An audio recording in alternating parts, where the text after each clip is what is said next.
पितळखोरा लेणीला जाण्यासाठी छत्रपती संभाजीनगर येथील गौताळा अभयारण्यातून जावे लागते. पितळखोरा लेणीचे खास वैशिष्ट्य म्हणजे येथील चित्रकला, शिल्पकला तसेच येथील त्या काळात बनवलेली वॉटर हार्वेस्टिंग सिस्टम होय. ही लेणी सर्वात जुनी लेणी मानली जाते. पितळखोरा बुद्ध लेणीचं आणखी एक खास वैशिष्ट्य म्हणजे येथे 14 लेण्यांचा समूह आहे.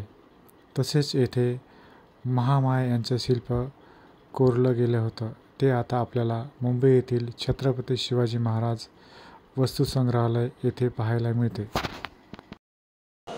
या स्तूपाभोवती प्रदक्षिणा घालून त्याला नमन करण्याची, वंदन करण्याची पद्धत बौद्धांची पद्धत आहे. आणि आपण सध्या उजव्या बाजूने डावीकडे येऊन आपण स्तूपाला लहान मुलं आहेत का?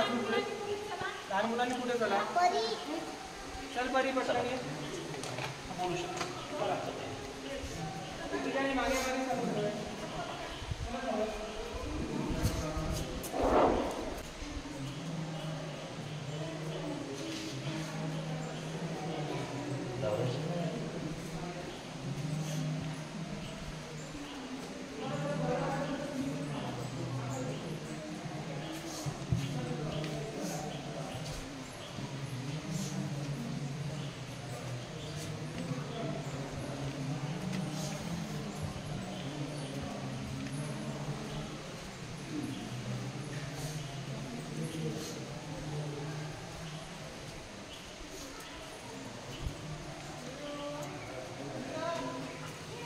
समोर इकडे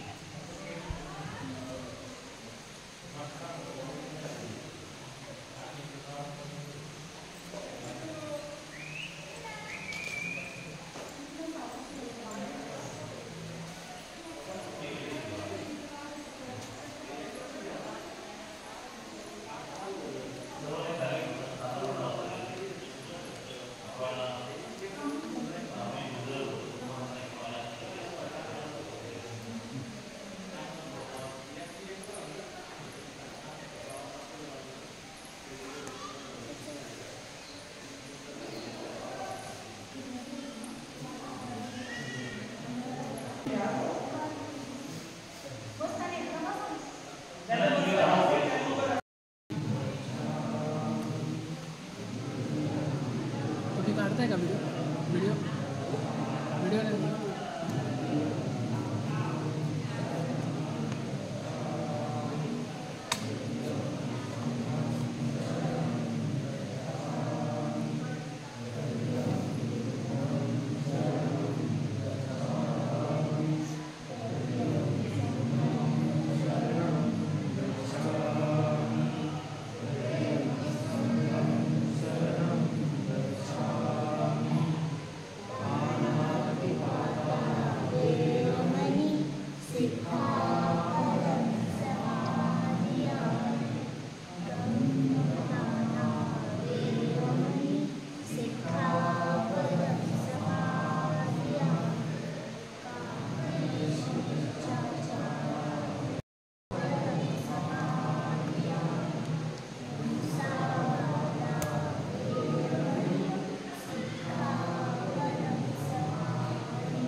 आपण इथे पितळखोरा अभ्यास दौऱ्यासाठी आलेलो आहे. आम्ही सगळे MBCPR टीम आहोत. आमच्या टीमची जी पितळखोऱ्याची सुरुवात आहे, जी प्रस्तावना आहे ते सर करतील. हरीश सर अशी मी त्यांना विनंती करते. सर्वांना माहिती सर्वांना जय हिंद. अखंड विश्वाला शांती संधी देणाऱ्या महाकालांना सर्व महापुरुषांच्या विचारासाठी नम्र अभिवादन. सर्व कसं आज बरोबर आहे, सर्वांचा थोडा समय झाला आहे. ठीक आहे, आपण सुरुवात करूया आता. माझं नाव हरीश भीमराव आहे. मी राहणार मुंबई इथे आहे. माझं जिल्हा अहमदनगर आहे, म्हणजे अहिल्यानगर. पितळखोरा जी लेणी आहे त्या आलेले सर्व उपासक आणि उपासिका मित्रबंधू आणि मैत्रिणी, आपलं सर्वांचं हार्दिक स्वागत आणि तुम्हाला खूप साऱ्या शुभेच्छा. ABCPR जी आपली टीम आहे, म्हणजे गव्हर्नमेंट ऑफ म्हणजे जी आपली टीम आहे ती नेहमी संवर्धन करणे, जतन करणे, संशोधन करणे, ह्याच्या काही अशा महाराष्ट्रातल्या विविध ठिकाणच्या लेण्या आहेत. तिथे शिलालेख, शिल्पपट, धम्मलिपी म्हणजेच आपली पाली भाषा ती जी आहे ती काही वर्षापासूनची आपली टीम आहे ती खूप चांगल्या प्रकारे म्हणजे मार्गदर्शन करते. अभ्यास दौरा असतो त्यातून आपल्याला बऱ्याच काही शिकायला भेटतं आणि जो आपला पुरातन काळात जो 2500 वर्षापूर्वीचा इतिहास आहे तो आपल्या पुढं चालू होत आहे आणि आपण खूप चांगल्या प्रकारे शिकण्याचा प्रयत्न करत आहोत. आणि त्या माध्यमातून एक आहे की जी माझी 5वी लेणी आहे त्यातनं मी शिकण्याचा प्रयत्न करत आहे. तसेच या टीमचे जे आपले मेंबर्स आहेत म्हणजे आमचे सर आहेत विजय कापड. MBCPR तर्फे सर्व विद्यार्थ्यांचा हार्दिक स्वागत. महाराष्ट्रातल्या विविध भागातून आपण इथे उपस्थित आहे त्याबद्दल तुमचं पुण्याचं स्वागत आणि कौतुक सुद्धा करतो. MBCPR चा अर्थ movement of Buddhist care preservation and restoration म्हणजे ही एक चळवळ आहे. MBCPR ह्या ज्या टीम आहे आमची ही लेणीचं संरक्षण करणं, त्याचं पुनर्विकसित करणं याचं कार्य करणं. आमच्या टीममध्ये आमचे जे टीम मेंबर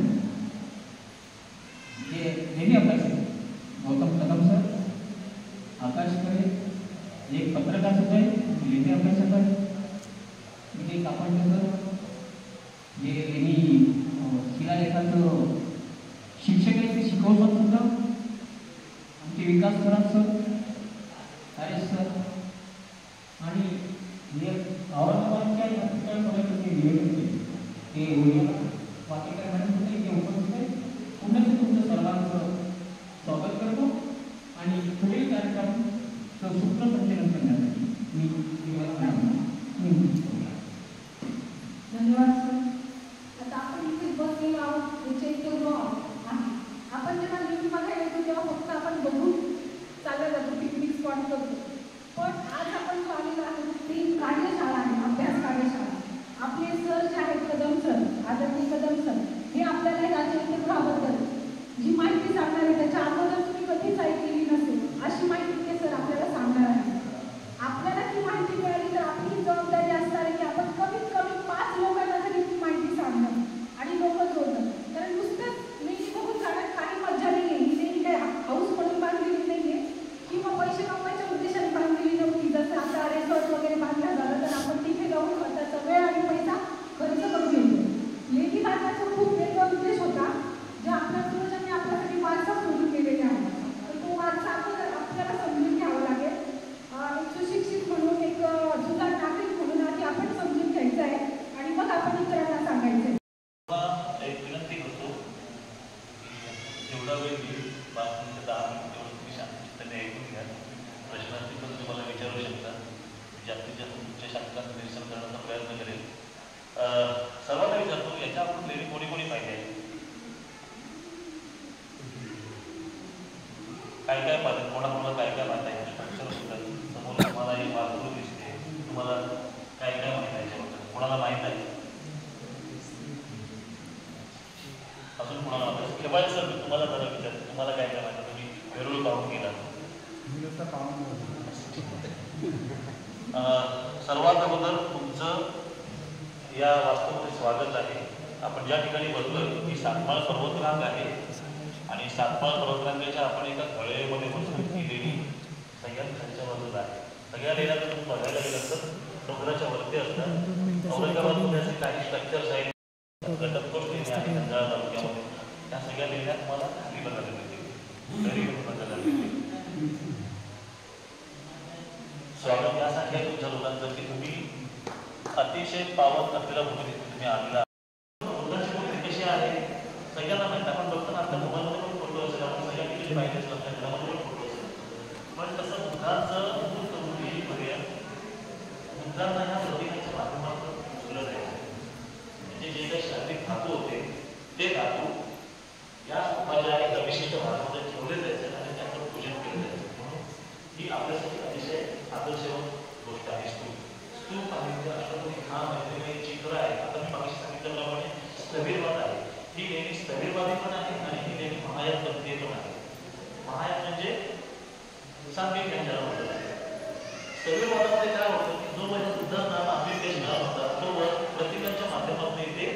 पूजा अर्चा केली जायची. आणि काही काळानंतर इसवी सनाच्या 3ऱ्या शतकामध्ये जेव्हा बुद्धांना पहिलं मूर्तरूप मिळालं, जेव्हा त्यांना जिवंत केलं, त्यानंतर महायान चालू झालं. तेव्हा हळूहळू आणि लोक पूजेला मिळाली, पूजेला वळाली. जो वर बुद्धांना मानवी तेच नव्हता, तो वर फक्त आणि फक्त बुद्धांना एक आदर्श व्यक्ती म्हणजे असा एक विशिष्ट महत्व होतं. पण जेव्हा बुद्धांचं रूप मिळालं, विकसित झालं, डेव्हलप झालं, त्यानंतर तो एक भाग हळूहळू कमी झाला आणि बुद्धांना पूजनाची जी काही परंपरा चालू झाली ती आज त्याला तसेच चालू केली.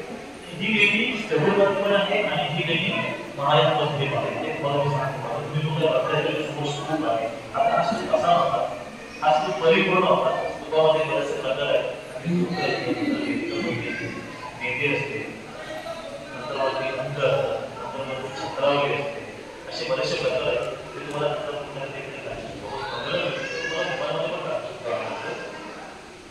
तुम्ही हा स्तूप करता, हा तुम्हाला इथे जगाचा एक विशिष्ट भाग बघायला मिळतो, बरोबर ना? हा स्तूप पूर्ण दगडी नव्हता. जेव्हा भक्कम चालू झालं तेव्हा याच्यामध्ये मातीचा एक भाग होता, त्याच्यानंतर प्रत्येक लाकडाचा बांधकाम होतं आणि ह्या स्तूपामध्ये कोणत्या तरी अरिहंत पिंगूंचे धातू सापडल्याचे पुरावे आहे. जेव्हा 1950 साली 1950 आणि 1962 12 वर्षाच्या काळामध्ये नवनाथ देशपांड्यांनी जेव्हा ही लेणी उत्तमाला सुरुवात केली, तेव्हा त्यांना इथे या स्तूपामध्ये 5 धातू मिळायचे आणि धातू मिळायचे स्तूपाच्या आकाराची स्फटिक होती. ती या लेणीमध्ये मिळाली. एकमेव लेणी आहे, जी काही लेणी आहे एकमेव अशी लेणी आहे की तुम्हाला 5 स्तूपांची धातू मिळालेली आहे. अशी एकमेव लेणी आहे. आता ह्या लेणी फक्त मला देशपांडे केलं का तर नाही, त्याच्या अगोदर 4 लेण्यांचं खोदकाम केलेलं आहे.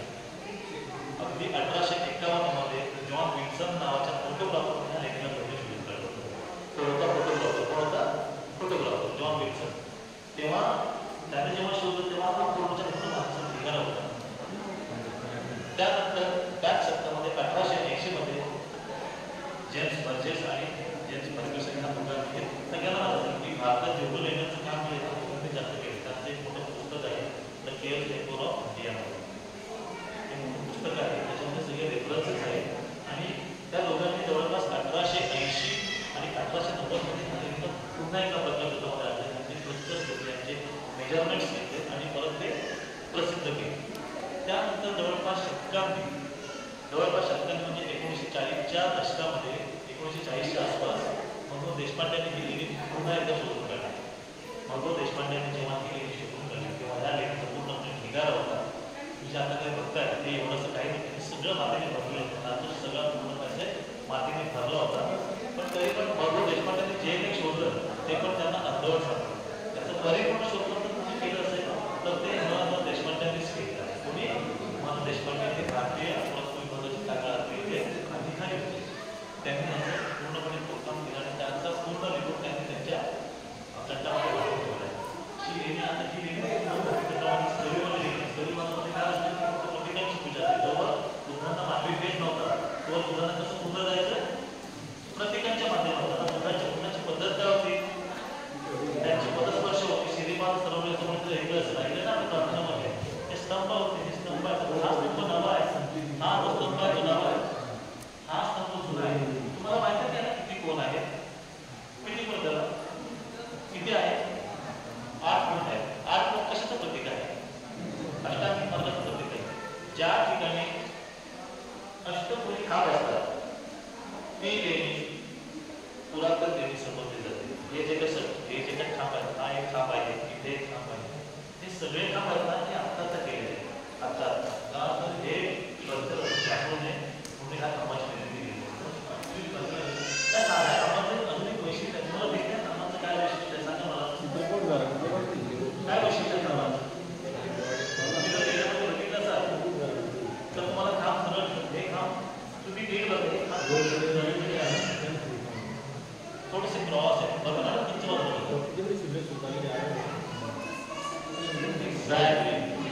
हे काम आहे ना थोडेसे करलेले आहे. हे ह्या लेणीचे विशिष्ट आहे, वैशिष्ट्य आहे. इथे काय काम आहे त्याचा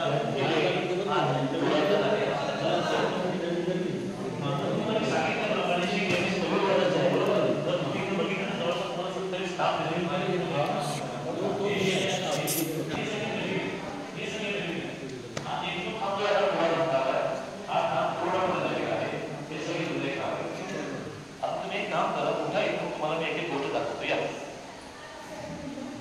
ते लिहिलं आहे तर याला आपण धम्मलिपी म्हणतो. तर ही धम्मलिपी आहे आणि सम्राट अशोककालीन धम्मलिपी. तर याच्यामध्ये पहिला अक्षर आहे प, त्यानंतर हा आहे त आणि त्याला पहिली विलांटी काना पहिली विलांटी ती. नंतर ठ, त्याला करा ठा. नंतर हा न, नळाचा त्याला एक काना पटीखाना. पटीखाना म्हणजे कुठलं पैठण त्या काचं पटीखाना. पटीखाना स. नंतर स हा घ. नंतर क. नंतर हो क. नंतर स. हा पटीखाना संघ क स. नंतर हा प. प हा उकार दिला पहिला उकार उ. नंतर हा त. तलय काना ता. नंतर उतान पटीखाना संघ आणि हा द. दला हा काय आहे दा आणि हा न. नवाचा पुढे अल्फा दान. म्हणजे प्रतिष्ठानचे जे संगत आहेत त्यांचे पुत्र यांनी हा स्तंभ दान केला तुम्हाला.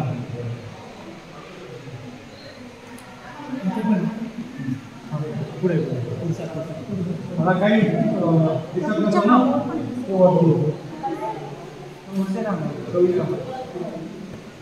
बरं जरा दिसत स्पष्ट दिसत आपण दिसतोय.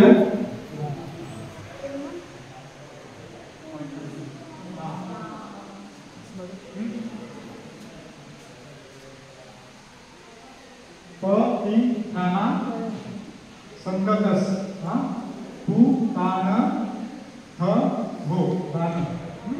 आता आपण पुढचा घेऊ.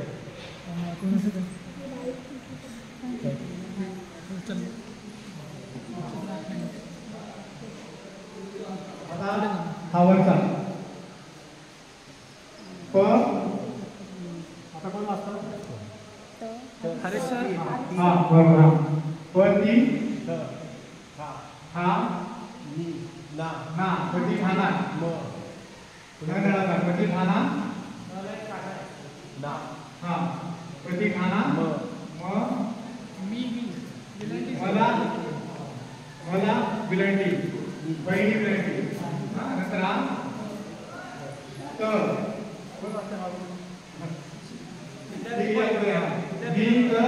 देला मात्र हा दे गीत दे तो वय व स मीत देवस. उ येतो उला एक ग मीत देवस. हा आता हा ग त्याला करा गा. हो गा द ध ध ह हला मेलडी दी नांदी क स. नांदी क स. हा क उ हा त्याला पहिला होता उ. हा तू ल ल उ ल स. ल स. आणि पुसटे तर दिसतोय होतं. हा इथं बघा उ ल स झालं थंबो दान. हा म्हणजे हा ठीक आहे. आता याचा आता सांगतो. प्रतिष्ठान इथले मित्रदेव मित्रदेव असं गंधी कसं कुलस म्हणजे गंधी म्हणजे जे अत्तराचे व्यापारी अत्तराचा व्यापार करायचे त्या कुळातले जे आहे मित्रदेव त्यांनी हा थंबो दान हा स्तंभ मला दान दिला आहे. एक गोष्ट लक्षामध्ये येते का इथली जी काही प्रत्येक गोष्ट आहे ना ही प्रत्येक गोष्ट दानात मिळालेली आहे. याचा अर्थ काय होतो की तुम्हाला 2 स्तंभाचं दान दिलं बरोबर आहे. असे प्रत्येक स्तंभ कुठल्या ना कुठल्या व्यापाऱ्याने किंवा कुठल्या ना कुठल्या नागरिकाने दान दिले. स्तूपांचंही दान झालेलं आहे. ही जी काही चित्र आहे त्या चित्रामध्ये पण दानाचे बरेचसे अर्थ लपलेले आहेत. हे समजून घ्या थोड्या वेळानंतर.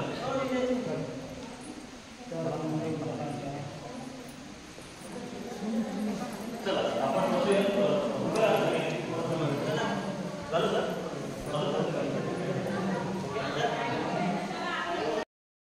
मग याला सेवराव म्हणता येईल. मग याला काय म्हणतात महासंगीत महायान म्हणतात. काय म्हणतात महायान महायान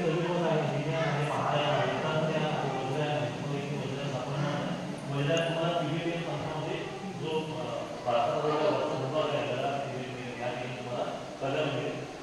आणि वज्रयान तुम्हाला काय बघायला मिळेल. वज्रयान त्या भागामध्ये इथे आता आपण सैरवाद तपासून घेऊया. आता आपण याच्यानंतर महासांघिक बघूया. आपण महायान बघूया. महायानामध्ये इसवी सनाच्या 3ऱ्या शतकामध्ये बुद्धांचं पहिलं शिल्प तयार झालं. आता बुद्धांचं शिल्प तयार झालं म्हणजे परत शिल्पकला आली, बरोबर ना. मग भारतात किती शिल्पकला आहे कोणाला माहित आहे? भारतात किती शिल्पकला विकसित झाल्या?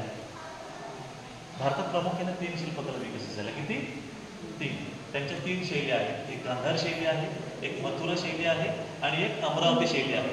आता अमरावती आपलं बाजूचं अमरावती नाही, हे आंध्रमध्ये अमरावती आहे. आंध्र हे 7 वार राज्यांचं उगम आहे, म्हणजे त्यांचं जे मूळ गाव आहे ते कुठे आहे? आंध्रमध्ये आहे. पण त्यांनी अख्ख्या भारतावर राज्य केलं. किती वर्ष राज्य केलं होतं? 462 वर्ष राज्य केलं. किती? 462 वर्ष. इसवी सन पूर्व 232 ते इसवी सन 230 असं त्यांचा कार्यकाळ आहे. जे मागाशी म्हटल्याप्रमाणे की त्यांच्या कालखंडात भारतात सोन्याचा धूर निघत होता. हा त्यांचा कार्यकाळ आहे. आता तुम्ही जर बघितलं तर इथे समोर एक बुद्धांचं शिल्प आहे. बुद्धांचं असं शिल्प जेव्हा तयार झालं ते आत्ताच्या पाकिस्तानमध्ये, तेव्हा तो भाग होता आपल्याकडे, तेव्हा त्याला पुरुषपूर म्हटलं जायचं. सम्राट कनिष्काने इसवी सनाच्या 3ऱ्या शतकामध्ये जेव्हा धम्मसंहिता बनवली, त्या धम्मसंहितेमध्ये त्याने अश्वघोषांकडून अशा पद्धतीचं शिल्प बनवून घेतलं. तर तुम्हाला अजून एक गोष्ट सांगतो, बुद्धांचं हे जे काही शिल्प आहे, हा बुद्धांचा चेहरा इंडियन आहे की कसा आहे कोणाला काय वाटतं? बुद्धांना कोणी बघितलंय? हा बरोबर आहे, बोला तुम्ही बोला. मंगोलियन आहे. अजून कोणाला काय काय माहित आहे? ऍक्च्युली तुम्हाला सांगतो, हा बुद्धांचा जो काही सर बरोबर म्हणतात, बुद्धांचा हा जो काही चेहरा आहे ना, हा इंडियन नाही आहे. हे इंडो ग्रीक शैलीचं मिश्रण आहे. याच्यामध्ये ग्रीकांची एक देवता आहे अपोलो, त्या अपोलोच्या चेहऱ्याशी मिळतं जुळतं असं स्ट्रक्चर बुद्धांचं आहे. कसं? हा अपोलो देवतेच्या चेहऱ्याशी मिळतं जुळतं स्ट्रक्चर ह्या बुद्धांच्या चेहऱ्यामध्ये सांगलेलं आहे. आता तिथे तुम्हाला बघितलं की कल्पना करा, याच्यात बघा अशा भाग नाही बुद्धांना तुम्ही ज्या पद्धतीने बघितलं, बरोबर ना. त्यांचे डोळे, त्यांचे नाक, त्यांचे कान, त्यांच्यावरती जो काय केसांचा जो काय हिरेटोप आहे, बुद्धांचं कसं होतं का? बुद्धांकडे कसं होतं का? बुद्धांनी जर बुद्ध धम्म आणि संघ स्थापन केला असेल तर ते संघाला मानायचे ना. संघ कसा होता? भिक्खू कसे असतात? त्यांच्या केसांचं मुंडन असतं ना, बरोबर ना. त्यांच्या केसांचं मुंडन असतं. मग भिक्खूंना सांगून बुद्ध हे शिवू शकले असते का? नाही. बुद्ध ही आयुष्यभर श्रावणाच्या भूमिकेत राहिले. आयुष्यभर त्यांचं मूळ रूप आहे ते श्रावणाच्या पद्धतीने झाले. ही शिल्पकलाची कला आहे. तुम्ही जे समोर बघताय ना, त्याला कसं रंगवायचं आहे तसं नाही. तर आपण आज तेच फॉलो करतोय. पण बुद्धांचं मूळ रूप असे काही चित्र आहेत बुद्धांची जी श्रावण परंपरेमध्ये आहेत. बुद्धांच्या केसांचं मुख्य केलं, बुद्धांनी फक्त चिवळ घेतलं आणि आपण भिक्षापत्र असे तुम्ही काही फोटो पाहिले असतील, बरोबर. ते बुद्धांचं मूळ रूप आहे. आणि इसवी सनाच्या 3ऱ्या शतकामध्ये जेव्हा राजा कनिष्काने बुद्धांचं पहिलं चित्र काढलं, तिथून महासांघिक म्हणजे महायान हा जो काही पंथ आहे तो सुरू झाला. आणि त्याची शैली गांधार शैली होती. मागाशी मी सांगितल्याप्रमाणे 3 शैल्या आपल्या भारतामध्ये विकसित झाल्या आहेत. मथुरा शैली, गांधार शैली आणि अमरावती शैली. आता ही गांधार शैली इसवी सनाच्या 2ऱ्या शतकापासून इसवी सनाच्या 5व्या शतकापर्यंत काम करत होते. त्यानंतर आली मथुरा शैली. गांधार शैलीचं काम कुठे होतं? जे आत्ताचं अफगाणिस्तान आहे, आत्ताचं पाकिस्तान आहे, पुरुषपूर आहे, या ठिकाणी त्यांचं काम होतं. आणि त्याच्यामध्ये ग्रीक स्ट्रक्चरचा जास्त प्रादुर्भाव होता. म्हणतात ना की ग्रीक स्ट्रक्चर त्याच्यामध्ये खूप जास्त होतं. म्हणजे हाताचे सगळे जे काही हातापायांची जी काही रचना आहे ती फार उठावदार होती. एक अशी रचना किंवा समजा अशा शिरा असतील त्या अशा उठावदार होत्या. जे बॉडीचं जे स्ट्रक्चर होतं ते फार उठावदार होतं. त्यानंतर गांधार शैली आहे. गांधार शैली ही आपल्या उत्तर भारतामध्ये शैली आहे. त्याच्यामध्ये पण काही शिल्प तयार झाले. त्याच्यामध्ये यक्ष, यक्षिणी किंवा आपण जे आता काही गांधर्व बघतो ते काही लेखनामध्ये आपल्याला ते सापडतात. आणि त्यानंतर आली मथुरा शैली, सॉरी अमरावती शैली आहे. आणि ही अमरावती शैली ही आपल्या बाजूचा अमरावती नसून हे आंध्रमधला अमरावती आहे. दाक्षिणात्य शैलीचा जो काही प्रभाव आहे तो प्रभाव पूर्णच्या पूर्ण तुम्हाला अमरावती शैलीमध्ये दिसून येतो. आज सांचीसारखा एक स्तूप आहे, त्या स्तूपामध्ये जर तुम्ही बघितलं तर तुम्हाला तिकडे त्याचे सगळे बारकावे बघायला मिळतात. म्हणजे मानवी जेवढ्या भावना आहेत, आता जसं मी तुमच्याशी बोलतोय, हावभाव बोलतोय किंवा तुम्ही जसे सगळे एकमेकांशी बोलताय त्याचं सगळं हुबेहूब चित्रण ह्या अमरावती शैलीमध्ये आलं. कशामध्ये आलं? अमरावती शैलीमध्ये. म्हणजे जेवढ्या त्या मानवी जाणीवा आहेत त्या सगळ्या जाणीवा या शैलीमध्ये बनवत आहे, त्याला अमरावती शैली म्हटलं जातं. असे हे 3 शैलीचे मुख्य टप्पे आहेत. आणि अमरावती शैलीमध्ये जेवढ्या काही इनोव्हेटिव्ह गोष्टी झाल्या त्या आजही आपण तशाच वापरतो, त्याच्यामध्ये नवीन काही तयार झालं नाही. जेव्हा ते इसवी सनाच्या 3ऱ्या शतकापासून 6व्या शतकापर्यंत चालू होतं त्या आज पण आपण तेच फॉलो, त्याच्यामध्ये नवीन काही झालं नाही. फक्त आता त्याचं रूप बदललं. आता आपण जे धातूंवरती, सोन्यावरती, नाण्यांवरती किंवा त्याच्यात साचे होतं, त्या काळामध्ये ह्याचे साचे काहीच नव्हते. विदाऊट साच्यांची ती हुबेहूब प्रतिकृती तयार करायची त्यांच्याकडे कला विकसित होती, म्हणून ते जास्त अपडेट होते, आपल्यापेक्षा अपडेट होते. तर त्या काळाकडे नसतं. तर सांगितल्याप्रमाणे याच्यात ग्रीकांचा जास्त प्रभाव दिसतो किंवा आपल्याकडे बरीचशी काही शिल्प आहेत त्याच्यात ग्रीकांचा जास्त प्रभाव दिसतो. त्याचं कारण काय असेल? त्याचं कारण कोणाला काय माहीत आहे का? ह्या 3 शैली विकसित झाल्या. एक गांधार शैली झाली, नंतर मथुरा शैली झाली आणि नंतर अमरावती शैली झाली. त्याचं कारण एवढंच आहे की आपण इकडून परदेशामध्ये व्यापार करायचो. व्यापाराच्या उद्देशाने आपण इकडनं माल विक्री घेऊन पण जायचो आणि माल घेऊन पण यायचो. त्याच प्रकारे काही कलाकार तिकडून तिकडेही गेले आणि तिकडनं इकडे आले. आपण परकीय देशांशी धम्मामार्फत जोडले गेलो आणि आपण तिकडनं कधी कधी म्हणतात की चांगली कला करून आपण इकडे आपल्या भारतामध्ये घेऊन आलो.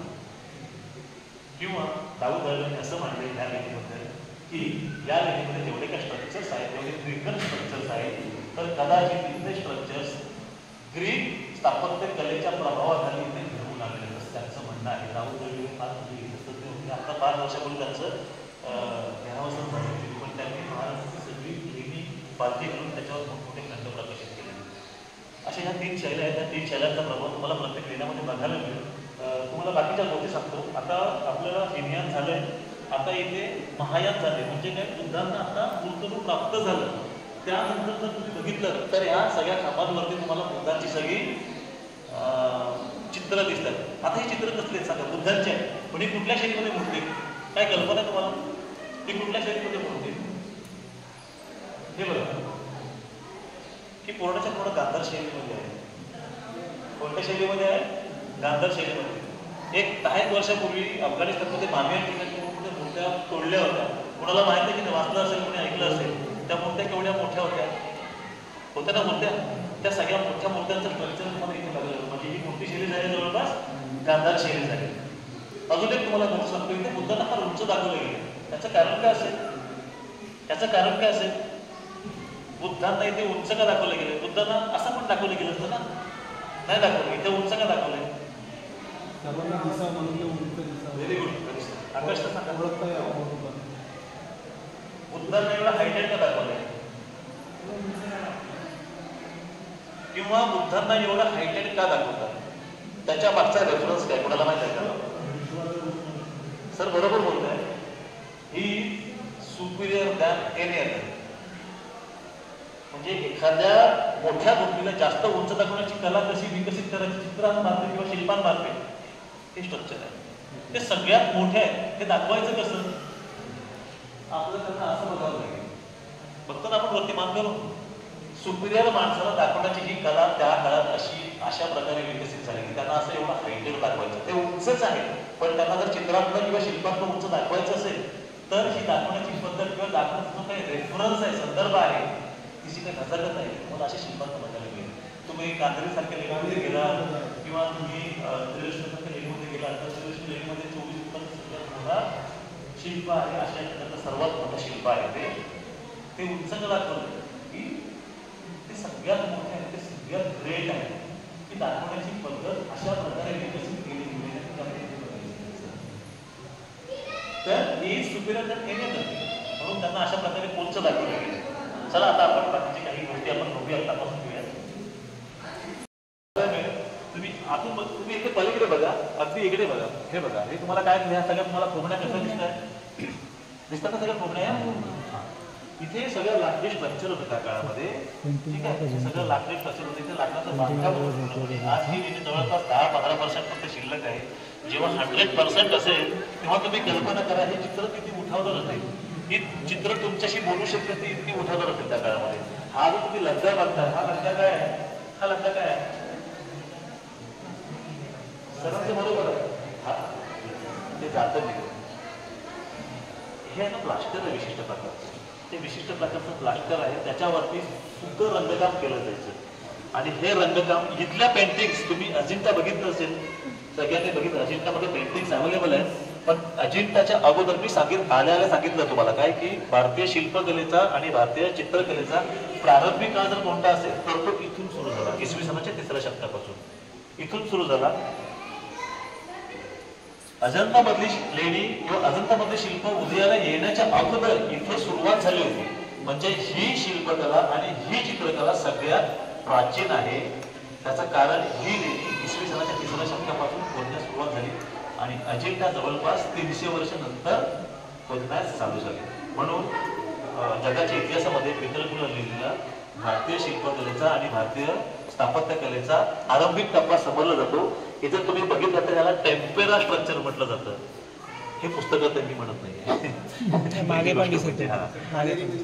कन्नडीमध्ये पण एक चित्र आहे, ह्याला टेम्पेरा असं म्हटलं जातं. हे पूर्णच्या पूर्ण आपल्या भातांच्या आणि जी काही आपली धान्य असतात त्यांच्यापासून जी काही काजळी असते जाळल्याची त्या काजळीपासून तयार केलं जातं. त्याच्यानंतर ह्याच्यावर रंग चढवले जातात. ते रंग पण सगळे नॅचरल आहेत, त्याच्यामध्ये कुठल्याही प्रकारचं केमिकल नाही आहे. फक्त इतकी वर्ष झाल्यामुळे हे रंग आता निघून गेलेत. तुम्हाला इथे काही चित्र दिसतील, त्या चित्रांना काय काय रेफरन्सेस आहेत, तुम्हाला ते रेफरन्सेस सांगतो.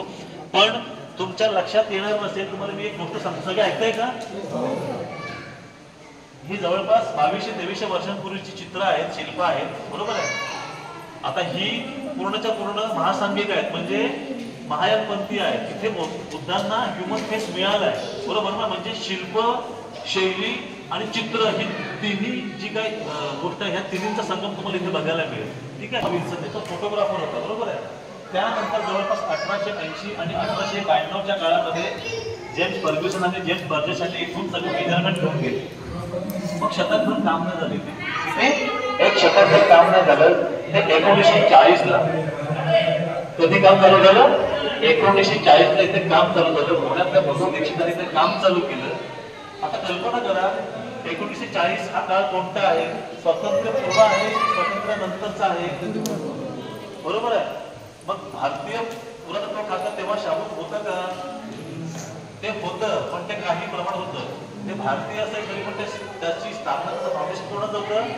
ब्रिटिशांचं होतं, बरोबर आहे. आणि हा जो भाग आहे हा कुणाच्या अधिपत्याखाली होता? कोणाला माहिती आहे? औरंगाबादचे कोण आहे? कोणाचा होता भाग? हा भाग निजामशाहीमध्ये होता, बरोबर ना. निजामशाहीचा भाग होता. जस्ट कल्पना करा, आज आपण बाकीच्या लोकांना म्हणजे त्याचा तिला आवाज येतो, माहीत नाही आवाज. आज आपण जरा काय झालं की यांनी केले असे आहे, तसे आहे, तसे आहे. स्वातंत्र्यपूर्व काळामध्ये भारतीय पुरातत्व फक्त नावाला शिल्लक होतं. तर त्या काळामध्ये ही सगळी चित्र, ही सगळी पेंटिंग्स प्रिझर्व कसं झाले? कोण याच्या मागे? तर निजामशाहीने या सगळ्या चित्रांना प्रिझर्व केलं, त्यांनी त्याच्या ते दान केले. आणि गुलाम यजदानी नावाचे तेव्हाचे इतिहास तज्ञ होते, जे निजामशाही पुरातत्व खात्याचं काम करायचं. त्यांनी या अजिंठा लेणीवर त्यांचं नाव काय आहे? गुलाम यजदानी असं त्यांचं नाव आहे. गुगलला सर्च करा, तुम्हाला फार काही माहिती मिळेल त्या बाबतीत.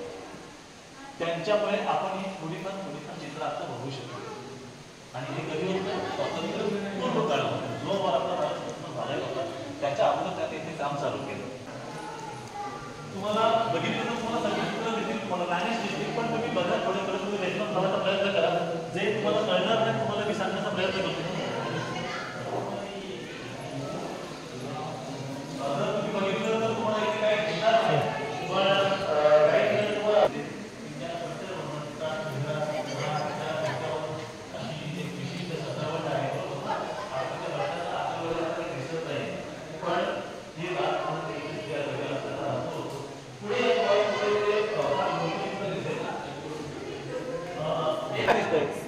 Very good, very good. फार गरजेचं आहे सर.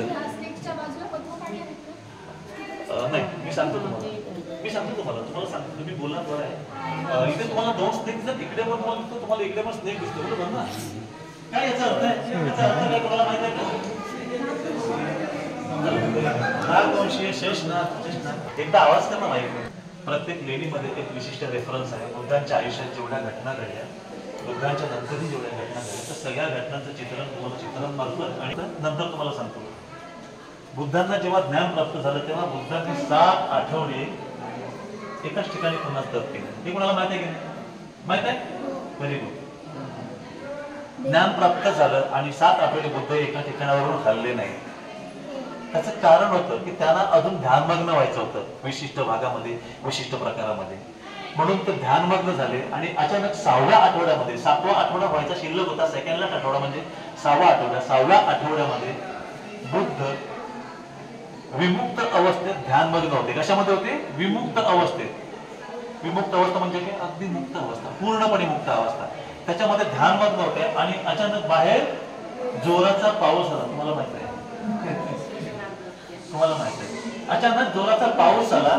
एवढा पाऊस आला, सोसाट्याचा पाऊस, फार वारा, विजांचा गडगडाट, ढगांचा गडगडाट, धोका असतो सगळं चालू झाला. आणि बुद्ध तरीही त्या अवस्थेतील त्यांची जी काही समाधी होती, ध्यान समाधी, ती अजिबात तुटलेली नव्हती. हे पाहून सापांच्या प्रजातीमध्ये जो काय मोठा एक शेषनाग होता, त्याला मुचलिंद असं म्हटलं जातं. काय म्हटलं जातं? मुचलिंद नाग. हे विनय पिटकाच्या एका अध्यायामध्ये त्याचा पूर्णपणे उल्लेख आहे. त्या नागाचं नाव मुचलिंद नाव आहे आणि पाली भाषेत, पाली साहित्यामध्ये, विनय पिटकामध्ये त्याचा रेफरन्स तुम्हाला आढळेल. तुम्ही विनय पिटक काहीतरी वाचून बघा.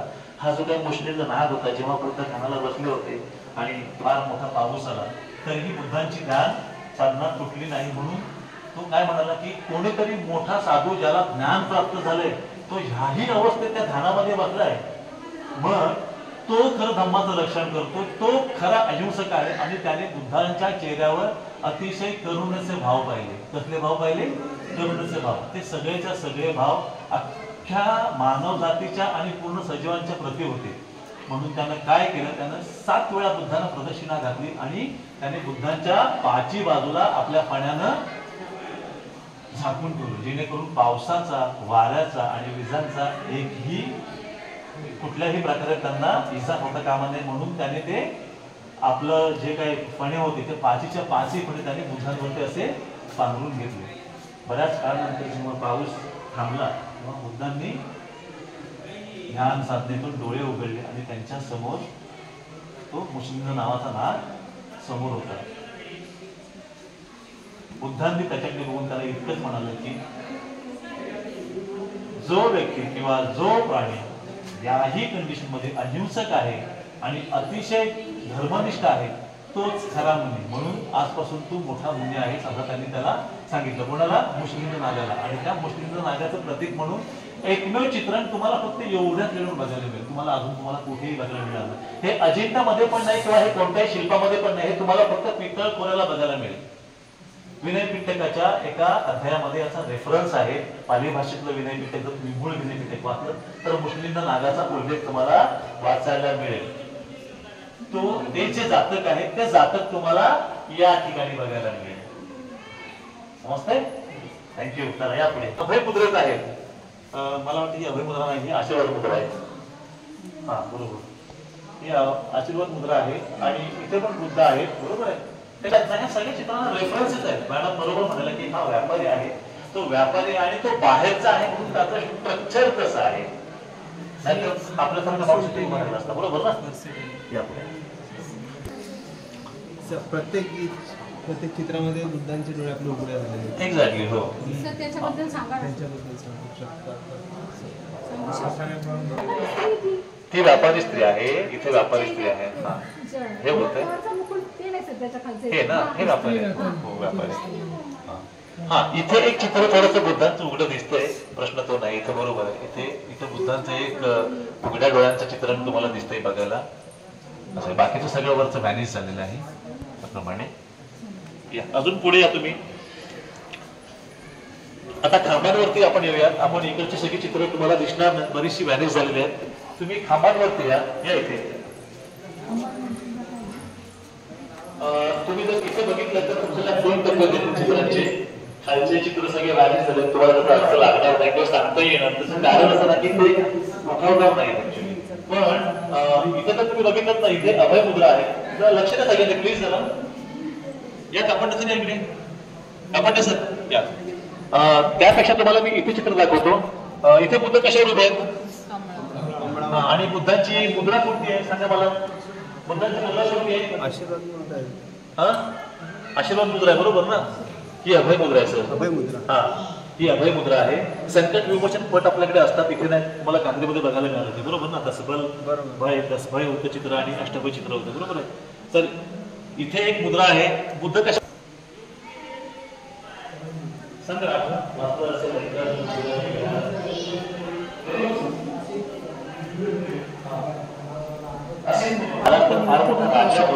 एक विशिष्ट वैशिष्ट्य आहे. त्याचं काय कारण आहे? कमळच का? इतर पुढे त्यांनी का नाही निवडली सांगा मला. कमळच का? कमळ चिखलात आलं तरी पण कमळाच्या भविष्यवाणी तुम्हाला इथे आणि अशी पुढची भविष्यवाणी जर तुम्हाला वाचायची असेल तर बुद्ध आणि धर्म यांच्या जवळपास अगदी सुरुवातीला त्याचं चित्रण आहे आणि हा ग्रंथ वाचा आपल्याला आणि तुम्हाला चित्रण तुम्हाला बघायला मिळेल.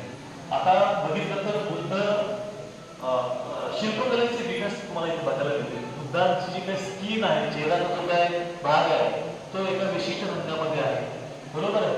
कमळ विशिष्ट रंगामध्ये, त्यांच्या अंगावर जे काही वस्त्र आहे, जे काही चिवड आहे त्याचा रंग विशिष्ट आहे, केसांची रचना विशिष्ट आहे, त्यातले हावभाव आणि त्यातली नजाकत तुम्ही जर बघितली तर just कल्पना करा 2100-2200 वर्षांपूर्वी ज्या चित्रकारांनी चित्र तयार केलं असेल ते विकसित असेल, ते लोक किती डेव्हलप असतील त्याचा जस्ट कल्पना करा. आणि आज आपण जरी करायला गेलो तरी पण आपण एवढं परिपूर्ण करू शकतो का? नाही करू शकतो. तर जे काही अपडेटेड वर्ल्ड होतं, अपडेटेड वर्ल्ड तेव्हाच होतं आपण बुद्धांच्या डोक्यावर तुम्हाला काय बघायला मिळते. काय बघायला मिळतंय? आता ते बुद्ध आहेत की बोधिसत्व आहेत सांगा मला. काय बुद्ध आहेत की बोधिसत्व आहेत? ते सगळेच्या सगळे बोधिसत्व आहेत. ज्यांच्या डोक्यावर ज्यांच्या मुकुटावर जे स्तूप आहे ते सगळे बोधिसत्व आहेत. आता ते पद्मपाणी आहेत की वज्रपाणी आहेत हे आपल्याला सांगता येणार नाही, कारण त्याचं अंतर तिथे नसल्यामुळे, पण ते बोधिसत्व आहेत. आणि बुद्ध पण तुम्हाला इथे बघायला मिळते, कुठे? इथे. आणि ही जी सगळी मंडळी आहेत ती सगळी बोधिसत्व आहे. बोधिसत्व ही संकल्पना अशी आहे की जोवर या पृथ्वीतलावर दुःख आहे किंवा विवर्जन आहे आणि जोवर त्याचे दुःख मुक्त करत नाही किंवा लोकांचे दुःख मुक्त करत नाही तोवर मी बुद्धत्व प्राप्त करणार नाही. म्हणजे बुद्धत्वाच्या फार जवळ गेला माणूस नाही. बरोबर बोलला. अजून सांगा. जेम्स बर्जेस, नंतर मधु देशपांडे, मधु दीक्षित, नंतर म न देशपांडे, या 4 लोकांनी काम केलं. त्यानंतर आपण ह्या स्ट्रक्चरमध्ये उभे आहोत. नंतर हे पूर्णच्या पूर्ण महाराष्ट्राखाली जाणलं गेलो. इथे 4 राजसत्ता होते. किती राजसत्ता होते? 4. पहिली राजसत्ता इथे सातवाहन होती, इसवी सनाच्या 3ऱ्या शतकापासून पुढे जवळपास 200 वर्षानंतर चालुक्य आहे आणि शेवटचा वाकाटक. जेव्हा वाकाटक आले तेव्हा वाकाटकाच्या नंतर एकूण गोंधळाचा प्रभाव हळूहळू कमी झाला. अशा प्रकारे ही लेणी 700 ते 800 वर्ष ऍक्टिव्ह लेणी होती आणि 700-800 वर्षानंतर इथली लेणी पूर्णच्या पूर्ण अनऍक्टिव्ह झाली ॲक्च्युली. कारण इथून जो काही विकुसंग होता तो इथून निघून गेला. नंतर वेगळी राजेशाही आली, लढाया झाल्या, मारामाऱ्या झाल्या, या सगळ्या गोष्टी होत गेल्या. आणि एक भाग पाहूया त्याच्यामध्ये आलं चित्रामध्ये. म्हणजे जेव्हा शिल्प डेव्हलप झाली तेव्हा त्यांची चित्रकला पण डेव्हलप झाली आणि ह्याला टेम्परर स्ट्रक्चर असं म्हटलं जातं. ही सगळी चित्र तशी शाबूत राहिली. इथे तुम्ही जर लागू गेलं तुम्हाला एक वेगळं चित्र दिसतं बघा. इथे तुम्हाला इथे काय आहे? बाजूला बोधिसत्व आहे. इथे या इथे या. हा, इथे बाजूला बोधिसत्व आहे, बरोबर आहे. आणि इथे बाजूला कोण आहे? बोधिसत्व बुद्ध आहे. आणि पाणी म्हणजे हा ज्यांच्या हातामध्ये कमळ असतं, कमळाचं दांडा असतं, त्यांना पद्मपाणी बोधिसत्व म्हटलं जातं. ते तुम्हाला इथे दिसत आहे, बरोबर आहे. ते त्यांच्या हातामध्ये इथे काय आहे? कमळ आहे, म्हणून ते बोधिसत्व पद्मपाणी. इथे बोधिसत्व आहेत आणि इथे बुद्ध आहेत. हे बुद्ध कशामध्ये आहेत? ह्याला कोणती ध्यानमुद्रा म्हटलं जातं? ब्रह्म प्रवर्तन मुद्रा याला म्हटलं जातं. म्हणजे बुद्ध कशामध्ये आहेत? उपदेशकाच्या भूमिकेमध्ये आहेत. कशामध्ये आहेत? बुद्ध त्या आसनावर बसून जगाला उपदेश करतायत, अशा भूमिकेत इथे बुद्ध आहेत. कळतं तुम्हाला? पद्मपाणी दिसतं. बरोबर. पण मला असं वाटतं की ते स्त्री बोधिसत्व आहे. चला पुढे जाऊ.